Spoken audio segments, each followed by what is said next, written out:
Hey everyone, how's it going? Welcome to NoDQ&A video right here on NoDQ.com, as well as the YouTube channel and NoDQ&A videos affiliate, ringsidenews.com. Make sure you stay tuned to NoDQ.com this weekend for No Mercy coverage. Got your questions from twitter.com/AaronRift with the PAIV hashtag. First one today comes from regular question submitter Daniel Jobber, and you can check out his preview of No Mercy up on NoDQ.com. If WWE signs Goldberg and sets up a match versus Lesnar at Survivor Series, wouldn't that be a great way to sell 2K17 games?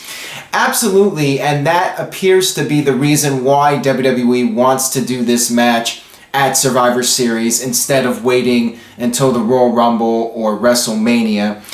I think that having it at the Royal Rumble would definitely help the attendance, and that would be a special attraction for the Rumble pay-per-view. But I do understand the idea of having the match take place as soon as possible to when the WWE 2K17 video game is released.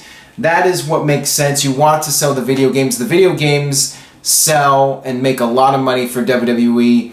It's a huge cash cow, and WWE is looking to capitalize on that. So I do not blame them for doing the match at Survivor Series if that's what happens. I think that whatever they do, it should be a very intriguing match to see if fans will react in a positive way to Goldberg coming back. I've seen a lot of mixed reviews about Goldberg. Some fans love the idea and some fans feel it's totally unnecessary and nobody wants to see a rematch from WrestleMania 20. I've seen those comments from people. So it will be very interesting to see how this match plays out if it happens at Survivor Series or whenever.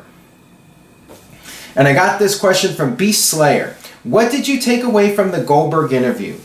He's talking about the Goldberg interview that was done by Jonathan Coachman on ESPN's Sports Center, and I was a little bit surprised because Goldberg did not confirm that he's going to do another match. He basically said that he has to think about it and give him until the end of the year. Now, what does that mean? Does it mean that Goldberg is just throwing off the fans, or does Goldberg really not know what he wants to do? He's still unsure about when and where he wants to wrestle. That is a big question mark right now. Time will tell, but it seems to me like something is more than likely going to happen. We've seen over the years, Sting went into the video game and then he appeared and wrestled. We saw The Ultimate Warrior in the video game and he was in the Hall of Fame. We saw Randy Savage going into the game and then he was into the Hall of Fame. And Brock Lesnar was in the game and then he made his return to WWE. So I would be shocked if we do not see Goldberg in a WWE ring in some fashion at some point. It's just a matter of when and where. This one comes from Robert. Hi, I wanted to get your overall thoughts on the idea of Brock versus Goldberg. We all know Brock will get his win back. That is another thing that I find very intriguing about doing this match again. I mean, Goldberg has talked about wanting to perform so his son can watch him in the ring. Now, will Goldberg come back just to lose one match and then go back off into retirement again? Or will he actually come back and have a run, a series of matches? That's interesting because I do not see WWE having Goldberg go over Brock Lesnar a second time, especially with Lesnar getting this monster push and destroying everybody. I mean, Lesnar just beat Randy Orton, one of the company's top stars over the past decade plus. So why would WWE have Goldberg beat Brock Lesnar when the company still has some bad feelings about Goldberg's first run with the company? I would be shocked if Goldberg beat Brock Lesnar again. I just do not see it happening. So the question is, will they just have one match? Will Goldberg have one match? Or will Goldberg have a series of matches and then face Brock Lesnar and lose to Lesnar, so at least Goldberg can have a win under his belt in this second WWE run? So I'm really curious to see how this plays out, but I do think we are going to see Goldberg in a WWE ring sooner than later. It's just my gut feeling, and I would be surprised if it didn't happen at all. Got this one here from Mr. Yuck. Shane O'Mac versus Brock Lesnar at WrestleMania. Really? Your thoughts? I think we're all jumping the gun a little bit. It's just speculation at this time. Nothing is set in stone. We still have 6 months until WrestleMania. Anything can change between now and WrestleMania. We've seen plans change before, and it is a bit far-fetched. I mean, like I said, Lesnar destroyed Randy Orton, one of the company's top stars, and how are we supposed to believe that Shane McMahon would have a chance of beating Brock Lesnar? It seems pretty ridiculous, and it does feel like it would be taking a spot away from a rising star. I mean, I've said it in previous videos, I think it should be Samoa Joe in the spot, but there are a lot of guys you could put in that spot against Lesnar. You could put Kevin Owens in there, you could put in Nakamura in there. There are other possibilities, and you can elevate a new star by having him beat Brock Lesnar at WrestleMania. Shane McMahon versus Lesnar, I mean, again, it seems like the obvious outcome is Lesnar winning, and it's just not credible to have Lesnar selling for Shane McMahon, period. The whole idea just seems ridiculous. So, yeah, I agree with a lot of opinions from people on the internet about Shane McMahon versus Lesnar. As much as I think Shane McMahon would take some great bumps and be entertaining, it's just not a match that I would like to see from Brock Lesnar. I want to see Brock Lesnar versus another beast, whether it's Samoa Joe or Kevin Owens or somebody else. I want to see two bulls locking horns, and Shane McMahon is, not a bull. I mean, he's like a cat, quick like a fox. Maybe a fox, maybe a cat, but not a bull. This one comes from Cheyenne. Eddie Edwards is the new TNA World Champion. Is that a tease for Lashley's WWE return? You never know. I am really intrigued as to why TNA went with Eddie Edwards as the World Champion instead of EC3. I mean, I expected EC3 to win the title after all the build-up for EC3 and making him the top guy in TNA. That surprised me. I mean, Eddie Edwards, I think he's a great performer, but I feel EC3 overall, in terms of not just his wrestling ability, but his promo work and the character, I think that it was time to pull the trigger on EC3. So Eddie Edwards being the TNA champion, especially after losing to Aaron Rex at Bound for Glory, it was a surprise. Now, was this done intentionally to try and create buzz for TNA? Perhaps. Maybe it was done because TNA is looking for headlines. I mean, I have mixed feelings about it. I'm not sure. It did feel very anticlimactic with Bobby Lashley being this dominant monster and then losing to Eddie Edwards, of all people. I mean, it was a very, very interesting choice to have Eddie Edwards go over Lashley. So, does this mean Lashley's going back to WWE? I don't know. I mean, if he was going back to WWE, it would have made more sense for him to just lose to EC3. So, I don't know. I really don't know what's going on with Lashley. I mean, he's talked about in interviews the idea of facing Brock Lesnar. So, I think that if Lashley had the opportunity to go back to WWE and be in a big match with Brock Lesnar, he would absolutely take it. I think he would jump at that opportunity. This one comes from Sean T. Flick. If the women's championship match at WrestleMania is Bayley versus Sasha, where does this leave Charlotte? Rousey, perhaps? I'm thinking in all likelihood it'll be Charlotte versus Dana Brooke, unless WWE speeds up that feud and goes with that match sooner. They could do it as soon as Survivor Series and maybe even Royal Rumble. I think if Ronda Rousey was to do a match in WWE, Charlotte would be a great choice. I mean, I could still see WWE trying to do Ronda Rousey versus Stephanie, which I think is ridiculous. Again, Rousey selling for Stephanie is something that's not believable, and I think people would not like that. I think Charlotte versus Rousey would be a very suitable match for WrestleMania, and I actually think that would generate a lot of mainstream publicity just as much as Stephanie, because of Charlotte being Ric Flair's daughter. She's got that name value to go against Rousey. I think that would definitely be the match to do. If Ronda Rousey was going to have one match in WWE, I would go with Charlotte. This one comes from Grant Davis. What are some of your all-time favorite and least favorite wrestling video games and why? I loved No Mercy. To this day, I would still say No Mercy is the all-time greatest wrestling video game. I just loved the gameplay. I loved the fact that you could edit the characters and change up their looks entirely. I would make the ringmaster Steve Austin. You could make all sorts of different variations of characters. You could even change their race. I would make a black Bradshaw and a white Farouk. I would just do goofy stuff like that. Make Mark Henry sexual white chocolate. And I love the backstage areas in No Mercy and the weapons. And I mean, that was just so much fun. That game was a ton of fun, and it deserves the reputation it has. And second place would be WrestleMania 19 on GameCube. I did NoDQ&AV on that game, and I know a lot of people were critical of the way the game was set up, where you were going through the harbor and doing all that stuff, but I loved it. I thought that it added something different. It was unique, and throwing the security guards off the ledges. I mean, I had a lot of fun with that game. And Day of Reckoning was another one I really enjoyed. Great gameplay.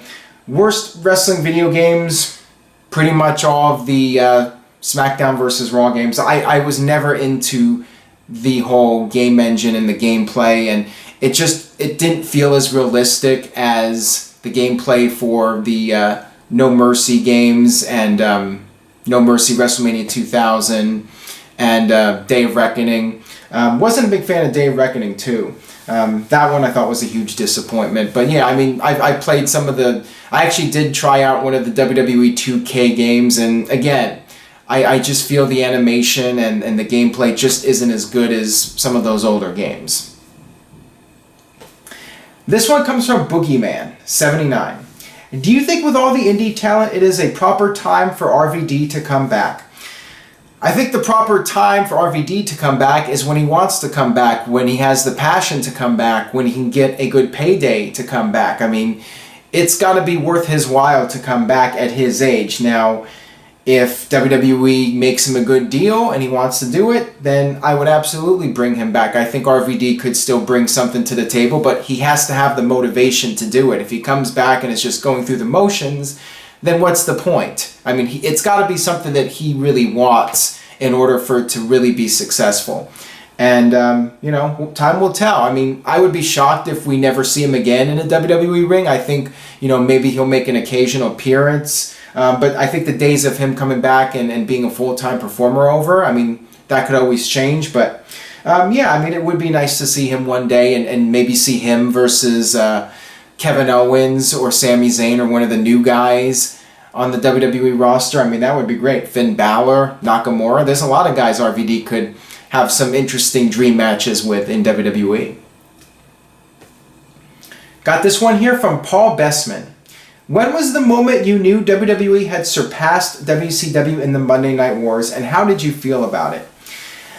Good question. I would say the moment where I really felt the tide had turned was right after WWE did the DX invasion of the WCW arena with the tank, and then when they showed up at the CNN Center at the TNT Turner headquarters in Atlanta. You had Eric Bischoff coming out on Nitro and challenging Vince to a fight, and you could tell, like, Bischoff appeared to be very shaken up and frustrated. It wasn't him putting on an act or a performance. He was really upset about Vince pulling that stunt, and to me, that was the moment that I felt that Vince really got to Bischoff and screwed with his head, and from a psychological standpoint, Vince really got one over on Bischoff, and to me, that was the real turning point. When Bischoff went out there and challenged Vince to a match on a WCW pay-per-view, Slamboree. I mean, that's when I really felt like WWE had turned the corner and had the advantage, and there was no looking back. Got this one here from TJ. What do you think of The Rock being featured at Survivor Series for his 20th anniversary? I think it would be a cool concept for The Rock to appear at Survivor Series, but I think a lot of that will depend on The Rock's schedule. As we all know, he's a very busy man. He's the most successful Hollywood actor right now. I think the highest paid actor according to Forbes. The guy is making a killing in Hollywood. and he's always busy. He's always got something going on. But yeah, it would be nice. It would be nice to see The Rock come out and do some sort of skit for Survivor Series, since it is his 20-year anniversary. And, you know, maybe he'll show up, and he might show up as a surprise. You never know. He might just pop in and hit a rock bottom on somebody. Maybe take out one of the young punks in WWE. Maybe he'll rock bottom The Miz and take out The Miz again, just like he did 5 years ago. Who knows? Got this one here from Charlie Wong. If TNA folds, what do you think is the biggest factor for the demise of the TNA brand? Hogan and Bischoff. Easy thing for me to answer. I felt that TNA blew it from that very first Monday Night Impact against Raw. And I remember when I wrote my review and posted it on NoDQ and on Facebook, I got so much criticism about that article. A lot of fans were getting on my case for bashing the TNA show, but to me, that first show indicated that TNA had no idea what they were doing. And I was really hoping when it was announced that Hogan and Bischoff were coming in that they would bring something new to the table and come up with some new concepts and be innovative again, like Bischoff was in '95. But instead, it was just going back to the same old thing that caused WCW to go out of business. It was the Hulk Hogan show, and the emphasis was put on Hogan and his friends. They brought in the Nasty Boys, and I knew it wasn't going to work. If it wasn't going to work in 2000, it wasn't going to work in 2010. So that was the biggest mistake. You know, it wasn't as big of a deal, but getting rid of the six-sided ring, and there were a lot of things they did. And, you know, Abyss being the 2010 version of Dave Sullivan. So many lame things, and AJ Styles being Ric Flair 2.0 with the ropes. Oh, that was so bad. You know, AJ Styles, he did the interview with us back in 2005 on NoDQ.com, and he even said, you can look up the video clip, he said that his exact quote was, "Boy, I'm glad Hulk Hogan's not with us." I mean, he knew, AJ knew Hogan and TNA was not a good mix. It was not a good combination. He knew it back in 2005. And in 2010, I mean, Hogan came in and TNA, I mean, that's the thing. TNA became WCW 2.0. I mean, they were for a lot of their history, but even more so when Hogan and Bischoff came in, and it wasn't going to work that way. TNA was not going to succeed being a lower budgeted version of WCW. Got this one here from Jared J. Smith. Hey Aaron, in your opinion, what was TNA's best faction, and when did the X Division become watered down? I would say the Main Event Mafia, because they actually had some credibility. Now, the faction really did nothing to elevate younger talent. It was all about the older guys, the former WWE and WCW stars. So that was the one downside to it. But, I mean, as a group, they had a lot of credibility. And, of course, you have that one promo where Scott Steiner called Samoa Joe fat. He's fat. That was a great promo. I mean, Scott Steiner was awesome. I love that one episode of Impact when Steiner was the ring announcer and Kevin Nash and Booker T were doing commentary. You know, Main Event Mafia had some memorable moments, even though it didn't really do anything for the younger talent in TNA. I mean, the Frontline storyline was terrible.